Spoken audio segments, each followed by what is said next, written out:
మన ముకుంద జ్యువెలర్స్ వారు ఇప్పుడు వడ్డానం మేళా జరుపుతున్నారు. అన్ని వడ్డానాల మీద VA ఫ్లాట్ 9.99% మాత్రమే విత్ జీరో మేకింగ్ చార్జెస్. ఈ ఆఫర్ అన్ని బ్రాంచెస్ లలో వర్తిస్తుంది. శ్రీకాంత్ నా పేరు, కల్లెడి గ్రామం. మార్చి 5న మ్యారేజ్ జరిగింది అఖిలతో.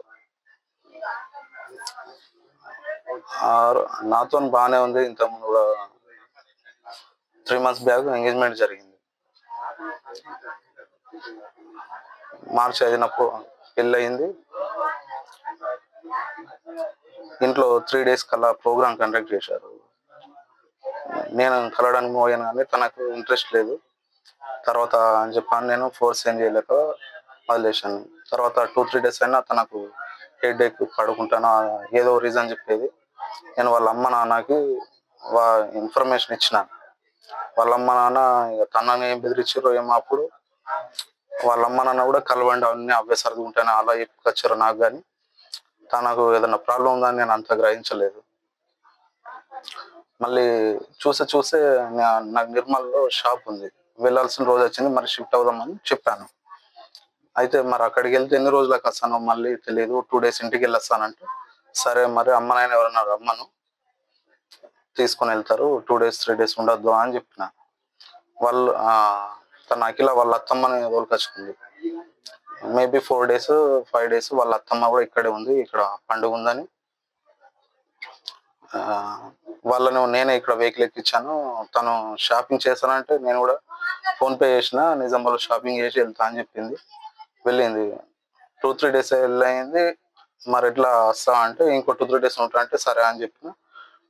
మీ అమ్మ వాళ్ళకి చెప్పంటే నేను అమ్మ వాళ్ళకి చెప్తా ఉండు అని చెప్పేసిన. అట్లా కూడా 2-3 days అన్నది. మళ్ళీ రమ్మంటే అమ్మ వాళ్ళు ఫోన్ చేస్తే కూడా ఇప్పుడు రాను అంటే అలా పోయింది. చూస్తే మళ్ళీ ఈ April 5th వచ్చింది. April 5th మంత్ యానివర్సరీ వస్తుంది. మరి వస్తే బాగుండని నేను ఫోన్ చేస్తే సరే వస్తా అని అంది. నేను నైట్ ఫోన్ చేసిన, మరి వస్తా అంటే రేపు మార్నింగ్ వస్తా అంటే సరే రా వస్తా అని చెప్పింది. మార్నింగ్ వెళ్ళి వాళ్ళ ఇంటికి వెళ్ళేసి అత్త మామ వాళ్ళతో మేమందరం కలిసి తినేసి తీసుకొని వచ్చాను. పైకి మీద వెళ్ళేసి తీసుకొచ్చిన. 12-12:30కి ఇంటికి వచ్చినాం. అన్నీ బాగానే ఉన్నాయి. నేను మార్నింగ్ మళ్ళీ నిర్మల్లో ఒక రూమ్ చూసాము. అది ఇలా నేను మా అత్తమామలు కూడా అక్కడికి వచ్చారు. పెళ్లి సామాన్ అక్కడికి తీసుకొని వచ్చారు. తనకు ఆ రూమ్ నచ్చలేదు. వేరే రూమ్ చూసుకుందాం అని చెప్పానే. సరే మరి నేను మెడికల్ స్టాక్ కూడా పెట్టుకోవాలి, రూమ్ చూసి వస్తా అని చెప్పేసి వెళ్ళిన. మార్నింగ్ కాస్త హెడేక్ ఉంది అని చెప్తే టిఫిన్ తీసుకొచ్చిన, టాబ్లెట్స్ కూడా తీసుకొచ్చిన. తిని వేసుకో అని చెప్పిన. తిని వేసుకొని మళ్ళీ పడుకుంది. నేను వెళ్ళిన నిర్మల్లో రూమ్ చూస్తున్నా. అలానే స్టాక్ పెడదాం మెడికల్కి వెళ్ళేసరికి ఇంటి నుంచి ఫోన్ వచ్చింది ఇలా జరిగిందని. అప్పటికప్పుడు నేను అమ్మాయి వాళ్ళ నాన్న కూడా ఫోన్ చేసి నేను బయలుదేరాను.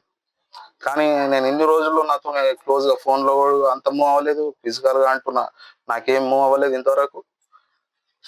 వాళ్ళ నాన్నకి ఇన్ఫర్మేషన్ ఆల్మోస్ట్ 15 days వాళ్ళ ఇంటి దగ్గరే ఉంది. ఉన్న 15 daysలో ఇక్కడ నాకు పెళ్ళి, మళ్ళీ అటు ఇటు తిరగడంలోనే నాకు టైం గడిచిపోయింది.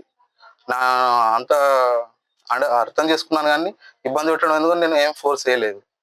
కానీ తీరా చూస్తే అసలు కారణం ఇబ్బంది ఉందని కూడా నాకు ఏం చెప్పకుండానే ఇలా చేసుకుంది. వాళ్ళ ఇంటి దగ్గర ఏమైనా ఫోర్స్ జరుగుండొచ్చేమో అనిపిస్తుంది. మళ్ళీ తనకు ఇదివరకే పెళ్ళయింది. అది నాకు తెలిసే చేసుకున్నా. కానీ ఇదివరకు ఎందుకు డైవర్స్ అయింది అనేది నాకు తెలియదు. మరి అది ప్రాబ్లం ఏంటో తినకు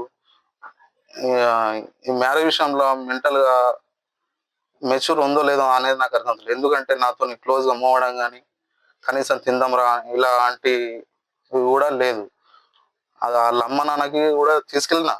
వాళ్ళు కూడా అన్ని సర్దుకుంటాయి, మేము కూడా చెప్తాము అది ఇది అని చెప్పేసి మళ్ళీ పంపించారు. కానీ ఇలా జరుగుతుందని నేను అనుకోలేదు. అంతేగాని ఏదో ఆశపడి చేసుకున్నా కానీ ఆమె ఇలా చేసుకుంటానని నేను ఏమీ అనుకోలేదు. అంతా జరిగిపోయింది అలా. అంటే అక్కడ లాంగ్ డిస్టెన్స్, అక్కడ రిలేటివ్స్ ఎవరు లేరు.